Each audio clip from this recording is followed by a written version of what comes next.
May gabi ka na itong tanan. Okay, pasalamatan na sa natong Ginoo nga nakatambong taning Santos nga misa. Aron nato siya pasalamatan sa mga grasya ang atong nadawat. Taga natong Ginoo usa ka masipang pakpak. Ninit kayo man kay nagandam na dad. Maglikay-likay gud ang lamok.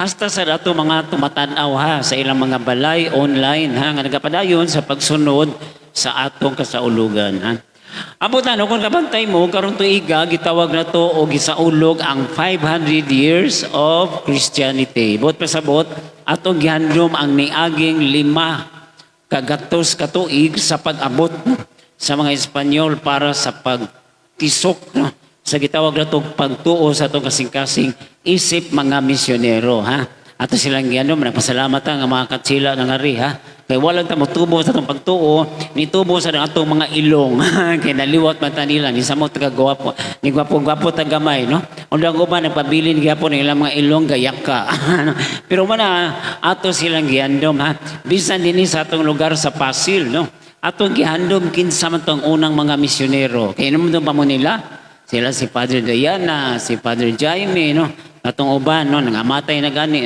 pero sila ang unang niabot Muna gitawag ito sila ang mga nagbitbit sa mayong balita. Gitawag mga misyonero. Doon sa tighatod o mga balita. Kaya gitawag na ito sa Tagalog, tagapaghatid ng balita. Mga reporter, Yan na sa mga tao, tighatod sa mga balita nga di tinuod. Kana ba mga butang-butang, pamakak, pagpanglibak. Ang sa may tawagan na nila, mga chismosa. Nga naidaghan sa itong palibot. Pero may nga ito nga grabe, Dahil tayo sa katao, di ato kang tulfo. Ya, sir, saman. Ako ning ikiha akong asawa. Kaya nga naman, murag akong nadunggan, nga doon ako siya ilaki. Imong nakitan, tiyawa, ako lang nadunggan. Chismis na. Og nilakaw siya, nakautot, bitaw. Ningon rin si Tolfo, oy, nangutot ka siya. Nga naman, imong nakitaan, tiyawa, ako lang nadunggan. Chismis na. Kaya mo nga itong grabe ba, So mga butang nga di tinuod, Labi na karon kay hapit ng eleksyon. Wow, na, nagplaster-plaster na mga tao, Ningon ba sila nga mudagan ko, si Sarah, pagka-presidente niya, yung busy si Bongo. So kung i-combine ilang so sabong.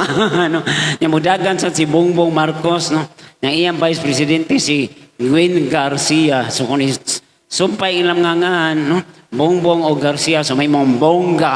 Ninduta, Ang presidente sa mga sipo, mudagan sad. Pero yung pare si Sarah, so nito kay combine langan kay may mong pusa. Pero mga balita lang niya. Pero manigyan na ito nga nindot yun kung ato madunggan ang pagsangyaw sa maayong balita. O manay makaparelate na to sa itong ebanghelyo karon Then si Jesus iyang gipadala ang mga tinunan para sa pagsangyaw sa maayong balita. Di lang sa ilang lugar, hasta sa ubang lugar. Mga nagitawag sila og mga misyonero. Yan ang siya uban magsangyaw sa ilang balita, may balita sa ilang lugar. Mga kaparian, mga nagkaroon at sa gihandom mga bukasyon sa gustong magpari. Pero na sa mga tao nga nagsangyaw sa may balita, dili pinaagi sa pulong. Pinaagi sa ilang mga binuhatan, nga ilang nasangyaw ang kaayo sa atong Ginoo. Kinsam na sila, kitang tanan, nga nabunyagan, kitang mga Kristiyanos, labi na sa atong tagsa-tagsa kapanimalay, nga masangyaw na to ang may balita diha sa atong kalinaw, panaghiusa, paghigugmaay o pagsinagtanay. Labi na karulong, grabe na ang COVID, sus na magtiayon, nangadto sa grocery store, face shield, face mask yun, Sus, pagso nila sa grocery, perting gumugta, kay daghan kay mga tao. Sus, nakayagaw lang. Nasa ko ang banag, gibira ang asawa siya, mangulita. Wala, luglot din ang asawa siya, mangulita. Gibira yun niya, pugos yun niya. Pag-abot sa kinan, wala mo tingog, may tingog-tingog ang asawa. Pag-abot sa balay, pak! Gibira, gyapon niya. Pero pagtangtang sa face mask o sa facial, di man na iyang asawa, iyang kuyog. Mo na yung nagsigiglog-lot, Pero manigyan na ito nga inaanap, ikaduha, Ang mga apostoles, sa wapa sila manglakaw, gitagaan sila sa Ginoo, O pundasyon, formation, Gahom, bisan sa paghingilin sa mga yawa. Sabot-sabot, walang sila gipadala nga basta-basta lang. Doon nagipagpangandam, bisan kita sa itong kinabuhi. Wapa mo kabantay, nga sa atong pagkatao, doon na tayo mga nakuha daan sa atong kaugalingan kanang gitawag na itong mga innate talent nga may buong lang tadunan tayo mga nahibawan nga wa man ni gitudlo nana nato daan kay gitisok na daan sa Ginoo. Nga mo sa atong kaugalingon ba no? Nga mo na ni atong mapaambit sa uban na. Narway uban no digin mo ambit sa ilang mga katungdanan sa isig katao no? Kana mga barkada bitaw manlakaw. Ay mag-outing ta nya di ka magdag kwarta. Murag sa mga laki ba mag-inom pa. Mag-inom ta pero way budget no. Nagdamag budget pero yung budget para ra sa ice. Paita. Maning nga pagkalisod no. Nya gipadala sila sa Ginoo tig duha-duha. Tinagurha para doon na sila'y kauban. Mahimong testigo sa ilang mga gibuhat. Mao sa atong kinabuhi. Wa ta mag-inusara doon na gitay kauban sa atong paghahimuon ha nga misyon. Tanawa sa atong pamilya no. Mag-uban yun ang asawag bana para sa ilang misyon sa pag-atiman sa ilang mga kabataan. Mo na kung pareho silang nindot nga binuhatan, nindot sa nang resulta. Pero kung pareho silang mga lain ang binuhatan, lain sa resulta. No? Sabi ito, kuyawan taning mga magtiayon. No? Ang asawa tulisan niya, ang bana kawatan. Unsa kay may tabo sa anak? Asos di usa ka asawa, nagigminyo ang usa ka tulisan. Sus pagpanganak, ikuyawan ang mananabang. Sus maunsa ka ning bata ka. Nga mga ginikanan ani kawatan magtulisan pangguwa sa bata. Waag yun mo hilak siya sus kabuutan sa bata. Salamat kay wa maliwat. Paglakaw sa mananabang, pagtanaw niya sa iyang tulo, nawa na iyang singsing. Gikawat ay sa bata, gamay pa, no? Kaya nga pagkalisod pa, no? Mura ka duha ka adik nga magtiayon, no? Nanganak sila. Sus pagpanganak, no? Ang bata doon ay diferensya, dako kay dunggan. Sus gidawat na ng taong sa mga ginikanan. Giyunghungan pa sa inahan, siya day, bisag dako kang dunggan day, gipangga ka na mo day, hindi balik ang doktor, no? Sa misis, nakalimutin kong sulti ni mo, no?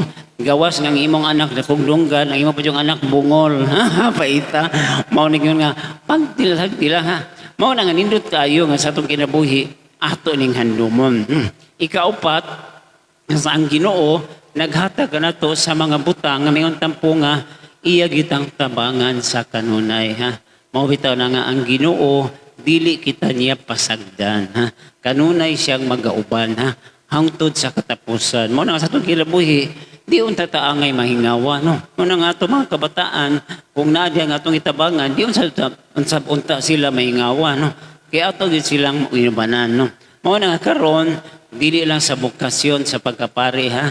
Kundi bokasyon sa atong pagkakristyano ang atong handumon. Ninumdum ko ang kanang mga gusto magpari, kung mga tanaon sa kwalifikasyon, ingnon lang nga, tanawa lang ni mo kinabuhi ang 5 ka letter H. Noon sa man ang una, head. Kinahanglan, doon na kay gamay diri para doon na kay mapaampit sa uban. Ha? Nga maggamit ang imong utok. No? Masay lisod kayo no karon no? Nga masay ang pagtuon, pagkakatapulan sa uban nga magtuon. Mo na nga wasad sila tayo mapaambit. Why matubag sa question? Niyo sa kamaestra, no? Iyang gitistingan yung estudyante. Class, sa may tawag ani. No? Ang katong konduktor, ang katong driver, iyang anak ang konduktor. Pero ang konduktor, dili niya amahan ang driver. Oh, nga naman, unsa man ning sitwasyon na, kay ang driver, iyang inahan. Sakto sad, no? Kay iyang anak, so di niya amahan, kay iya ding inahan. Moro sa tistingan mga tuotok, ikaduha, ha? Kung doon na tayo heart, ha? Doon na kita'y gugma sa atong gibuhat. Labi ng gugma sa pagserbisyo. Sa may opposite sa love, di ba? Hate. No? Ang pagdumot sa isang katao. No? Labi to sila'y silingan. No? Nataas kayong suwang. Iyang giminuangan, iyang ingnan sa day-day. Masuko, yun yung mga sundang. Nga naman, mas hait pa man ang imong suwang. Maita.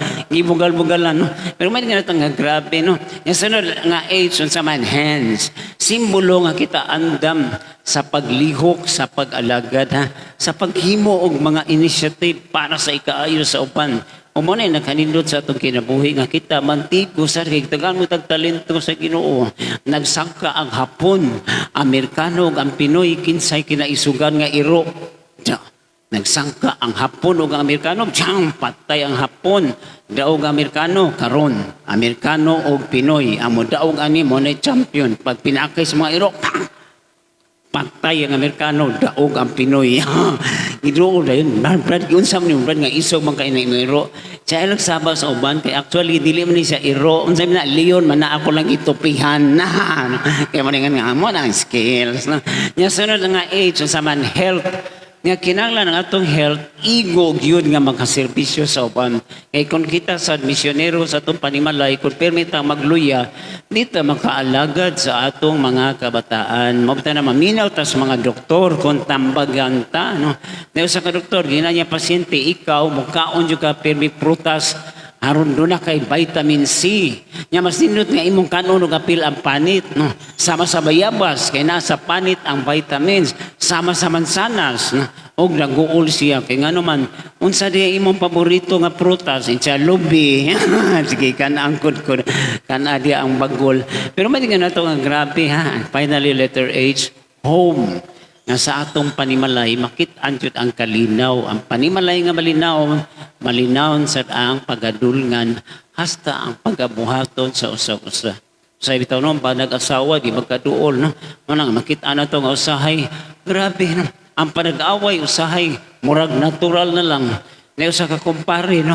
Ayang kumpare, angdir kayo sa iyang asawa, no?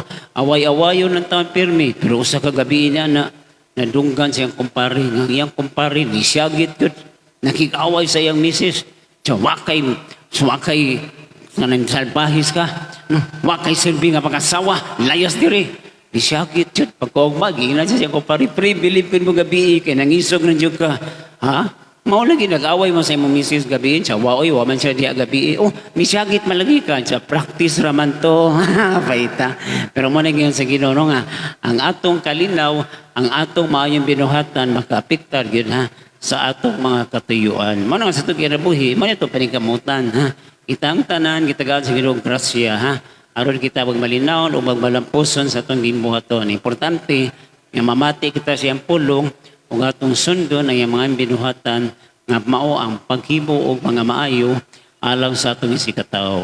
Nya man ito yan po sa atong misa karon no nga magpabilin kitang malinaw kay nagpabilin sa kitang masaligon sa Dios ug sa iyang grasya.